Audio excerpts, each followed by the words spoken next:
안녕하세요.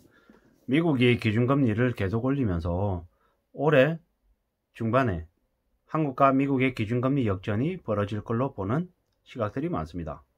강달러의 무역 적자가 계속되는데 달러가 한국에서 해외로 유출까지 되면 한국의 경제 상황은 그냥 주저앉을 거다라고 보는 게 맞다라는 거죠.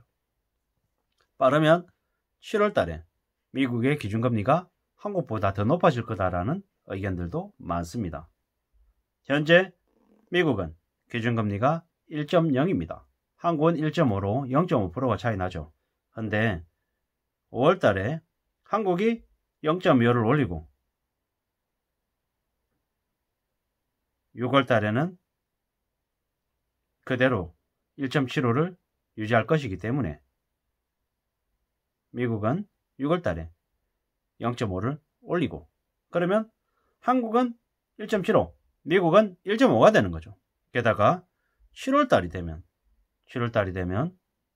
미국이 0.5를 또 올리면 2.0, 한국은요 1.75 되거나 아니면 한국도 7월 달에 올려서 2.0이 되는 상황이 오는 거죠.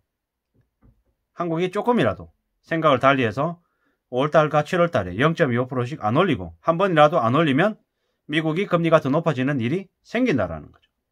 그리고 7월 이후에는요. 7월 이후에 미국은 여전히 계속 올립니다.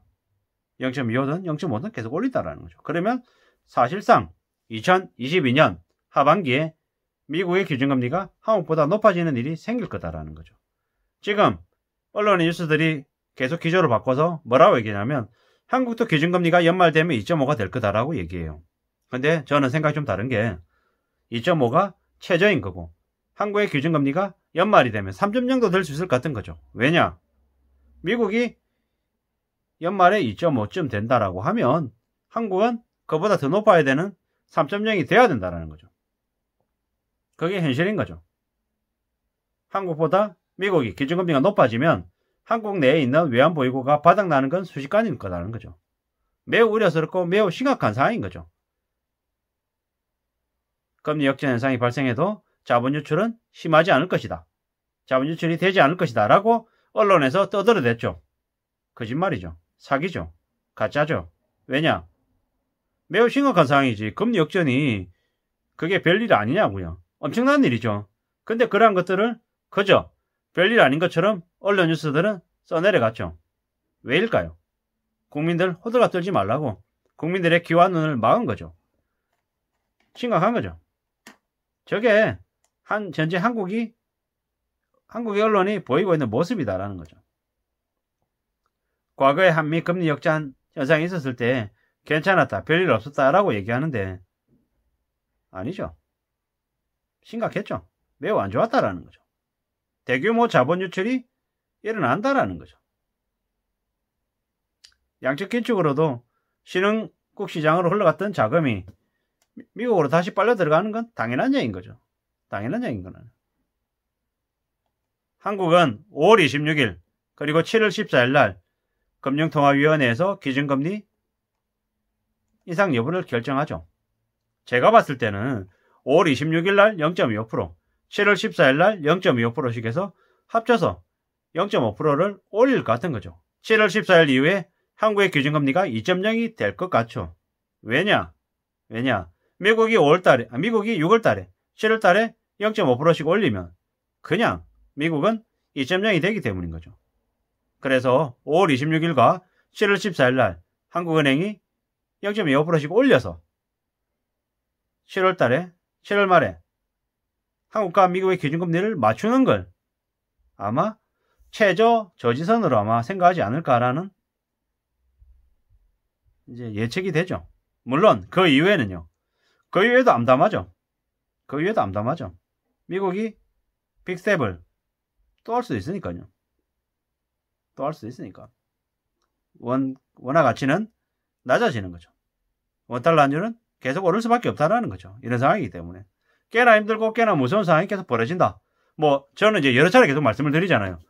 한국의 기준금리가 지금 현재 1.5%인데 연말이 돼서 2.5가 되고 3%가 되면 어떻게 되냐. 또한 내년이 돼서 4%가 되고 5%가 되면 무슨 일이 벌어지냐. 빚을 낸 사람들은 상상을 초월하는 충격이 벌어진다라고 봐야 되는 거죠. 이게 현실이라는 거죠. 이렇게 무서운 일을 견딜 수 있을까? 감당할 수 있을까? 뭐 상상을 초월하는 일들이라는 거죠.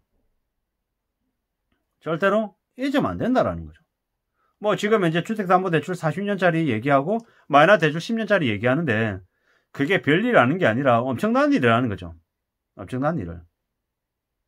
마이너 대출을 예를 들어서 5천만 원을 냈다고 쳐보자고요. 10년짜리를. 그러면 10년짜리 대출 이자 한 4.5%쯤 된다. 그러면 5천만 원 빌리고 1억 줘야 되는 거예요. 주담대 대출 3억 냈어요. 만약에 이자가 6%다 이러면 30년짜리 대략 3억 빌리고 6억 내야 되는 거예요. 이자까지 원가까지 다 포함하면 9% 되면 3억 빌리고 얼마를 내야 되는 거예요? 6억을 내야 되는 거예요? 9억을 내야 되는 거예요? 9억을 내야 됩니다. 3억 빌렸는데 9억을 갚아야 되는 그런 어처구니없는 일이 생기죠. 이게 얼마나 무서운 얘기입니까? 빚을 내서 뭔가를 한다는 것 자체가 절대로 녹록지 않은 거다라는 걸 말씀드리는 거죠. 이게 현실이죠. 40년짜리 주택담보대출 받으면 이자는 원금을 훨씬 뛰어넘죠. 뭐 2배, 3배를 생각해야 되는 게 현실이라는 거죠. 그걸 잊지 말아야 된다는 거예요. 그렇게 무서운 일들이 벌어지고 있는데 사람들은 대출을 받아도 괜찮다. 남들 다 그렇게 한다. 이런 말로 그냥 넘어가는 거죠. 상상을 초월하는 충격적인 일이다라는 거죠. 만기를 늘리면 대출 받을 수 있는 금액 늘어나지만 그 때문에 이자를 내는 기간도 길어지고 이자를 내는 이자 부담도 더 심해진다라는 걸 잊지 말아야 된다라는 거예요. 금리 4%짜리 30년 만기로 3억 빌리면 이자는 어떻게 됩니까? 어떻게 됩니까? 뭐 거의 뭐 원금의 한 70% 80% 수준이 된대요. 근데 금리가 4%일 때인 거죠. 이게 5% 되고 6% 되고 8% 되고 9% 되고 10% 되면요. 그럼 이자는 그냥 2배 되는 거예요. 원금에. 이게 현실이라는 거죠. 절대로 쉽지 않다라는 거죠. 원금보다 내는 이자가 더 늘어나는 그런 말도 안 되는 일들이 벌어질 거다라고 생각해야 되는 거죠. 꽤나 힘들고 어려운 일들을 우리는 맞이하게 될 거다라는 거죠. 뭐 하면? 빚 내면. 빚은 잠시 잠깐 동안 써야 될 돈인 거지 오랫동안 쓰면 빚의 무게에 짓눌려서 노예가 된다라는 거죠. 그게 닥칠 현실이다. 이걸 잊지 말아야 된다는 거예요. 우리는 꽤 무섭고 힘들고 어려운 상황을 목전에 앞두고 있다. 절대로 걸려들면 안 된다라는 이야기를 하고 싶은 거죠. 우리가 살아가는 삶이 참 쉽지 않다. 암담하다. 답답하다라는 얘기를 하고 싶은 거죠. 지금 벌이가 좀 마음에 안 들고 좀 돈을 좀 더 벌었으면 좋겠다라는 생각을 하는 분들도 분명히 있을 겁니다. 그럼 어떻게 살아야 될까요? 어떻게 지내야 될까요? 그러면 그에 걸맞게 움직여야죠. 지내야죠. 그래야 된다고 생각합니다. 그죠? 그냥 되는 건 없다라는 거죠. 세상에 공짜 없다라는 거죠.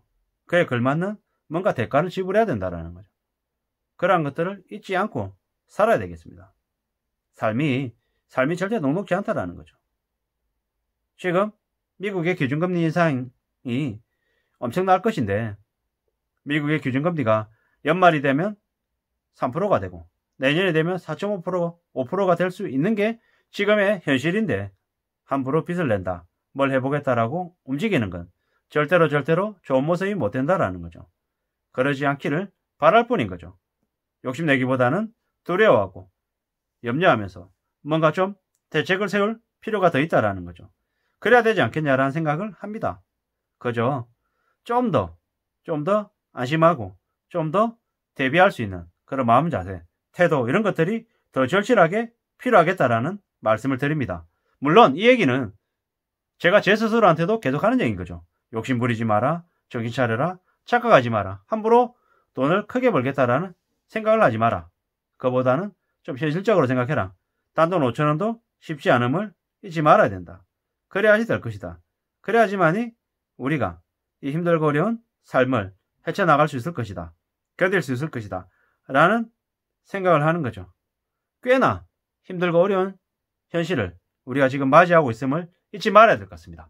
아무쪼록 기준금리가 급등하는 지금의 시기에 우리는 어떻게 살아야 할지를 잘 궁리해 가야 될 것 같습니다. 이상입니다. 고맙습니다.